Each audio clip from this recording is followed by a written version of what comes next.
Alors, troisième vidéo pour aujourd'hui, factoriser par la mise en évidence. Alors, tout d'abord, hein, je rappelle que factoriser, c'est transformer en un produit. Hein. Dans factoriser, il y a le mot facteur, et donc les facteurs, ce sont les termes d'une multiplication. Donc, on transforme la formule en une multiplication en un produit. Alors, je prends... euh, oui, il y a plusieurs façons de factoriser. Hein, et donc, la première que nous allons voir, c'est ce qu'on appelle la mise en évidence. La mise en évidence, c'est exactement le contraire de la distributivité. Alors, je vais prendre l'exemple sur ma feuille ici. Hein. Donc, voilà. Hein. Euh, La formule de périmètre du rectangle dont on a parlé depuis le début de l'année, hein. J'ai d'abord dit qu'on pouvait additionner tous les côtés. Puis quand on a vu l'addition dans le calcul littéral, on a constaté que finalement on peut écrire deux longueurs plus deux largeurs. Et aujourd'hui, ben, on voit la mise en évidence et donc on se rend compte que si on doit prendre deux fois la longueur et deux fois la largeur, on peut très bien dire que on prend deux fois, on ouvre la parenthèse, la longueur plus la largeur. Voilà ça. Et ça, c'est deux façons d'écrire exactement la même chose. Ici, on a une somme et ici, on a un produit. Hein. Voilà sur la feuille ce que ça donne. Et donc, je vais utiliser les couleurs à chaque fois que c'est possible. Donc, les additions seront en rose et les produits seront en vert. Encore une fois, ces deux écritures-là sont tout à fait équivalentes. Donc, on peut très bien écrire cette formule comme ça, ou on peut l'écrire comme ça. Juste que dans certains exercices, on aura besoin d'une addition pour travailler, et dans d'autres exercices, on aura besoin d'un produit pour travailler. Alors, comment fonctionne la mise en évidence?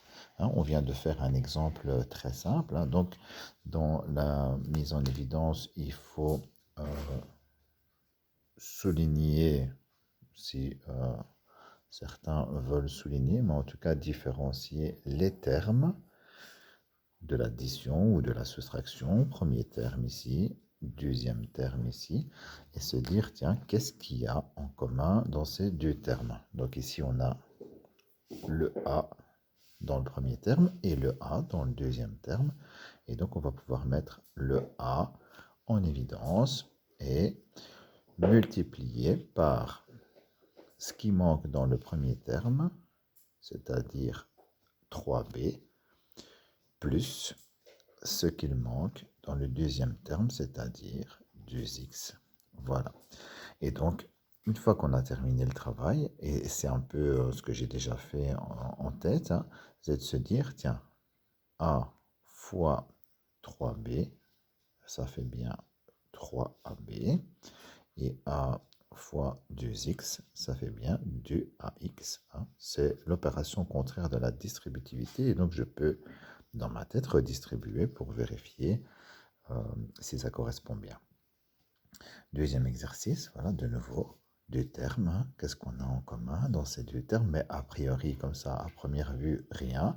Mais on a déjà travaillé sur les nombres en début d'année, les diviseurs, le PGCD. Et donc, vous savez que 6, c'est 2 fois 3 et 8, c'est 2 fois 4. Et donc, ils ont un diviseur commun, un PGCD, et c'est le 2. Et donc, on va mettre ici, on peut mettre le 2 en évidence.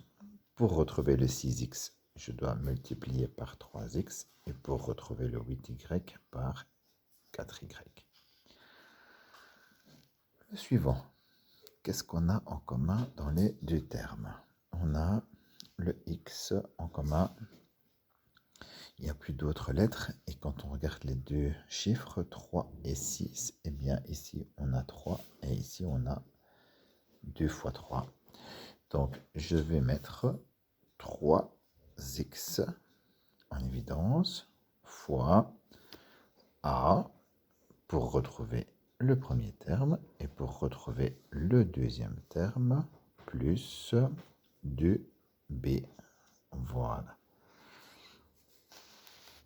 Donc si j'ai deux termes ici, j'aurai toujours deux termes dans la parenthèse. On verra après. Si j'ai trois termes dans mon calcul de départ, dans ma somme de départ, eh bien j'aurai trois termes aussi dans la parenthèse. Ici, qu'est-ce qu'il y a en commun entre les deux?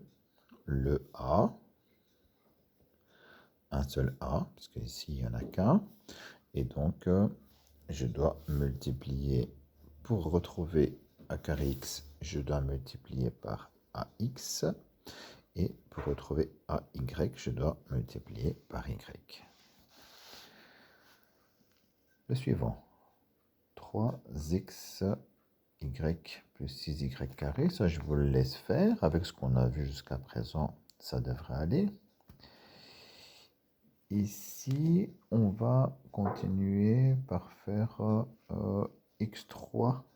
Hein, je l'ai mal recopié, je ne retrouve plus mon big bleu. Donc ici, x3.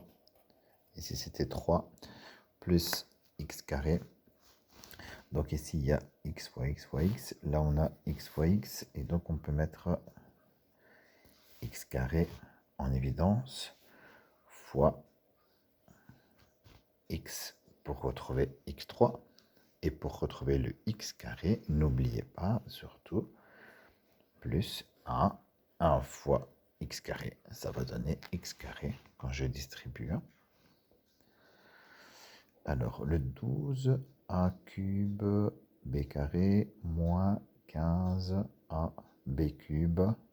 Vous pouvez éventuellement, si vous pensez avoir compris, faire une pause, mettre la vidéo en pause et essayer de faire les autres. Et après, vérifier. Donc, 12 et 15. 12, c'est 3 fois 4 et 15, c'est 3 fois 5. Donc, je peux mettre le 3 en évidence. A cube et A, je peux mettre un A en évidence. B carré, B cube, je peux mettre le B carré en évidence.